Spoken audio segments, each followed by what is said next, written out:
بسم اللہ الرحمن الرحیم۔ السلام علیکم۔ آپ کو آن لائن کلاسز میں خوش آمدید کہتے ہیں۔ امید ہے آپ خیر خیریت سے ہوں گے۔ شروع کرتے ہیں بچوں۔ ہمارا مضمون ہے مطالعہ پاکستان، 12ویں جماعت ہے۔ ہمارا باب جو ہے وہ ہے اول، ٹھیک ہے، اور لیکچر ہمارا آج کا جو ہے وہ ہے 8۔ آج کا لیکچر شروع کرنے سے پہلے تھوڑا سا گزشتہ سبق کا حوالہ ہم دیکھیں گے۔ جو ہم نے پڑھا تھا اس میں وہ ہے قرارداد لاہور مارچ 1940، اور اس کے بعد ہم نے پڑھا تھا کرپس مشن 1942۔ جی بچوں، آج ہم شروع کریں گے شملہ کانفرنس 1945، ٹھیک ہے۔ اس کے بارے میں تھوڑا سا ہم پس منظر پڑھیں گے، اس کے بعد اس کی ناکامی کو پڑھیں گے، ٹھیک ہے۔ تو شروع کرتے ہیں، ٹھیک ہے۔ ضروری ہے کتاب کو سامنے رکھیں تاکہ آپ کو بہتر طریقے سے سمجھ آ سکے اور ساتھ میں پوائنٹس بھی نوٹ کرتے جائیں۔ تو سب پس منظر کو دیکھیں گے سب سے پہلے کہ مسلم لیگ اور کانگریس کے درمیان جو ہے باہمی طور پر کوئی سمجھوتا نہ ہو سکا۔ اس لیے کیا کیا خود حکومت نے جو ہے چند ایک تجاویز مرتب کی۔ دونوں جماعتوں سے مذاکرات کرنے کی غرض سے وائسرائے ہند لارڈ ویول نے جو ہے وہ کیا کیا تھا، جون 1945 میں شملہ کے مقام پر جو ہے کانفرنس طلب کی۔ لارڈ ویول نے کانفرنس کے سامنے مندرجہ ذیل تجاویز جو ہے وہ رکھی تھی، ٹھیک ہے نا۔ ایک تو اس میں یہ تھا کہ وائسرائے کی جو ایگزیکٹو کونسل ہے اس کو دوبارہ ترتیب دیا جائے گا شروع سے، اور اس میں اہم فرقوں کو جو ہے نمائندگی حاصل ہوگی۔ اعلیٰ ذات کی ہندو بھی اور مسلمانوں کو مساوی نمائندگی جو ہے وہ دی جائے گی، یعنی ایکول برابری کی بنیاد پر دی جائے گی۔ مسلح افواج کے کمانڈر ان چیف کے علاوہ تمام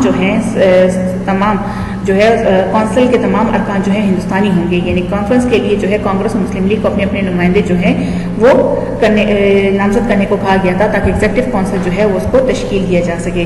اس کونسل میں مسلم نمائندوں کی جو تعداد تھی وہ 5 تھی، ٹھیک ہے۔ قائد اعظم کا اصرار تھا، یعنی ان کی خواہش تھی کہ مسلم لیگ جو ہے وہ مسلمانوں کی واحد نمائندہ جماعت ہے، اس لیے اسے حق پہنچتا ہے کہ وہ مسلم نمائندوں کو جو ہے وہ نامزد کرے۔ اس کے برعکس جو ہے وہ کانگریس کا یہ دعویٰ تھا کہ کانگریس جو ہے ایک قومی جماعت ہے، اس لیے اسے حق پہنچتا ہے کہ وہ مسلم نمائندوں کو نامزد کرے، مگر مسلم لیگ جو ہے کانگریس کا یہ موقف منظور کرنے پر رضامند نہ تھی، ٹھیک ہے نا۔ دوسری جانب اب کیا ہوا کہ مسلمانوں کو یہ جو ہے بدقسمتی تھی مسلمانوں کی کہ پنجاب کے جو وزیر اعلیٰ تھے اس ٹائم میں خضر حیات خان انگریزوں کے ہم خیال تھے، ٹھیک ہے نا۔ انگریز حکومت کی خواہش تھی کہ خضر حیات خان کو جو ہے یونینسٹ پارٹی کو جو ہے وہ نمائندگی دی جائے، مگر قائد اعظم نے اس مطالبے کو بھی مسترد کر دیا تھا۔ نتیجہ یہ نکلا کہ کانفرنس جو ہے وہ ناکام ہو گئی۔ اب ناکامی کیا تھی ذرا وہ دیکھ لیتے ہیں کہ انتظامی کونسل میں مسلمانوں کی نمائندگی کا حق مسلم لیگ کے علاوہ کسی دوسری جماعت کو حاصل ہے یا نہیں، یہ ایک متنازع مسئلہ بن گیا تھا، ٹھیک ہے نا۔ اور اس کا حل کانفرنس میں یا کانفرنس کے باہر جو ہے وہ تلاش نہ کیا جا سکا، اس لیے یہ کانفرنس جو ہے وہ ناکام ہو گئی تھی۔ شملہ کانفرنس تو ناکام ہو گئی تھی، لیکن یہ مسلم لیگ کے لیے بہت بڑی کامیابی تھی کہ وہ اپنے موقف میں کامیاب ہو رہی، ٹھیک ہے نا۔ اگر ویول یعنی لارڈ ویول جو ہے یہ پلان منظور ہو جاتا تو کانگریس کے ساتھ جو ہے کہ ہاتھ یقیناً بے حد مضبوط ہو جاتے اگر یہ پلان جو ہے وہ کامیاب ہو جاتا۔ اس کا مرکز پر کنٹرول مکمل طور پر ہو جاتا اور وہ بہتر سودا بازی کرنے کی پوزیشن میں ہو جاتی، اور یوں جو ہے مسلم لیگ کو اپنے مطالبے کی تکمیل کے لیے بہت سخت جدوجہد کرنا پڑتی۔ جی بچوں، تو یہ تو ہمارے پاس جو ہے وہ شملہ کانفرنس تھی۔ اب ہم بات کریں گے 1945-46 کے انتخابات کی، ٹھیک ہے۔ سب سے پہلے ہم اس کا جو ہے پس منظر دیکھیں گے، اس کے بعد جو ہے مرکزی انتخابات کے بارے میں دیکھیں گے اور صوبائی انتخابات کے بارے میں۔ پس منظر میں یہ تھا کہ 1945 میں جب برطانوی حکومت کے انتخابات ہوئے تو اس میں لیبر پارٹی جو ہے وہ کامیاب ہو گئی تھی۔ لارڈ اٹلی وزیر اعظم بن گئے تھے، اور لیبر پارٹی کا منشور جو تھا یعنی مینیفیسٹو جو تھا جس پہ اس نے الیکشن لڑا تھا، ہندوستان کو جلد آزاد کرنے کا حامی تھا، ٹھیک ہے نا۔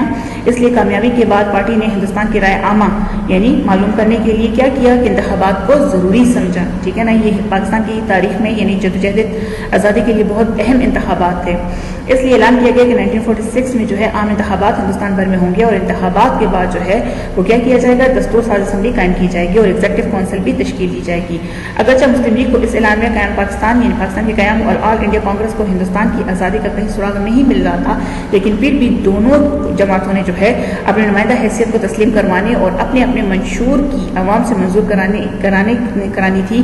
اس لیے ان انتخابات میں مسلم لیگ نے اپنے منشور کی بنیاد مندرجہ ذیل 2 نکات پر رکھی، یعنی ان کا جو مینیفیسٹو تھا جس پہ اس نے الیکشن لڑنا تھا وہ یہ تھا کہ مسلم لیگ جو ہے ہندوستان کے تمام مسلمانوں کی واحد نمائندہ جماعت ہے۔ ایک اس نے یہ کہا تھا، دوسری بات مسلم لیگ کی منزل مقصود جو ہے وہ حصول پاکستان ہے۔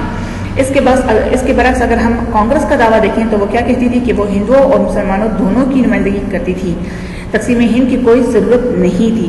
آزادی کے بعد ہندوستان متحد رہے گا یا نہیں متحد رہے گا، دونوں جماعتوں نے اپنے منشور کو درست کرانے کے لیے بھرپور انتخابی مہم جو ہے وہ شروع کر دی تھی۔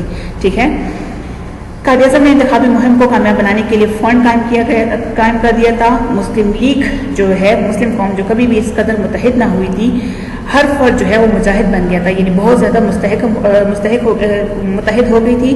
انتخابی مہم میں کانگریس برابر کی جو ہے وہ شریک تھی، وہ تخلیق پاکستان کو ہر قیمت پر روکنا چاہتی تھی۔ کانگریس کو احساس تھا کہ مسلم لیگ اگر انتخابات میں جیت جائے تو پاکستان بننے سے کوئی نہیں روک سکتا، اس لیے کانگریس نے کامیابی حاصل کرنے کے لیے ایڑی چوٹی کا زور لگا دیا تھا۔ ٹھیک ہے نا، اسی طرح یہ انتخابات جو ہے پاکستان بننے اور نہ بننے کی کشمکش کو ختم کرنے کے لیے اور کسی ایک فیصلے کو تسلیم کرانے کے لیے ہوئے تھے۔ دونوں جماعتوں کے لیے ایک بہت بڑا چیلنج تھا۔ اب آتے ہیں مرکزی انتخابات کی طرف۔ مرکزی انتخابات کے مطابق جو ہے وہ کیا ہوا تھا کہ پروگرام جو ہے وہ دسمبر 1945 میں انتخابات شروع ہوئے۔ پہلی مرکزی نشستوں کے لیے ووٹنگ ہوئی، نتائج نکلی تو مسلم لیگ نے 100% کامیابی حاصل کی۔ ٹھیک ہے، اور مرکز میں 30 نشستیں جو ہے مسلم نشستیں کو جیت لیا۔ اس طرح ثابت ہو گیا تھا کہ ہندوستان کے مسلمان تقسیم ہند اور پاکستان کے حامی ہیں اور مسلم لیگ ہی مسلمانوں کی واحد نمائندہ جماعت ہے۔ اب آتے ہیں صوبائی انتخابات کی طرف۔ صوبائی انتخابات کے نتائج فروری 1946 میں کرائے گئے۔ یہ انتخابات بھی بڑے اہم تھے کیونکہ مختلف صوبوں نے بھی یہ فیصلہ دینا تھا کہ پاکستان تخلیق کرنے کے حق میں ہے یا نہیں۔ صوبائی انتخابات کے نتائج سامنے آئے تو یہ بھی مسلم لیگ کی توقع سے بڑھ کر حوصلہ افزا تھے۔ ٹھیک ہے نا، مسلم لیگ کی کل جو 494 نشستوں میں سے جو ہے اس نے کیا کیا کہ 439 نشستیں جو ہے وہ حاصل کی۔ اس طرح 89% مسلمانوں نے مسلم لیگ کے مطالبات کی حمایت کر دی۔ ٹھیک ہے نا، تو اس سے ثابت ہوا کہ مسلم لیگ ہی واحد نمائندہ جماعت ہے، کس کی؟ مسلمانوں کی۔ اب ذرا اس کی اہمیت دیکھ لیتے ہیں۔ 1946 کے انتخابات کے نتائج مسلم لیگ کے لیے بڑی اہمیت کے حامل تھے۔ مسلم لیگ جنگ جیت گئی، اس کا موقف درست تسلیم کر لیا گیا تھا۔ اس کامیابی سے مطالبہ پاکستان کو بڑی تقویت حاصل ہوئی، بہت زیادہ جو ہے پذیرائی حاصل ہوئی۔ اب کوئی جو طاقت ہے جمہوری اقتدار کے مطابق رہتے ہوئے پاکستان کا وجود میں آنے سے انکار نہیں کر سکتی تھی۔ ٹھیک ہے نا، اس لیے اس کو تاریخ میں بہت زیادہ جو ہے وہ اہمیت حاصل ہے۔ تو یہ تھے انتخابات، امید ہے آپ کو سمجھ آ گئی ہوگی۔ جی بچوں، یہ ہمارا آج کا لیکچر تھا جس میں ہم نے شملہ کانفرنس 1945 پڑھا اور اس کے بعد 1945-46 کے انتخابات ہم نے پڑھے۔ امید ہے آپ کو سمجھ آ گئی ہوگی۔ آخر میں وہی دعا ہے، جہاں رہیں خیر خیریت سے رہیں۔ آپ کا بہت شکریہ۔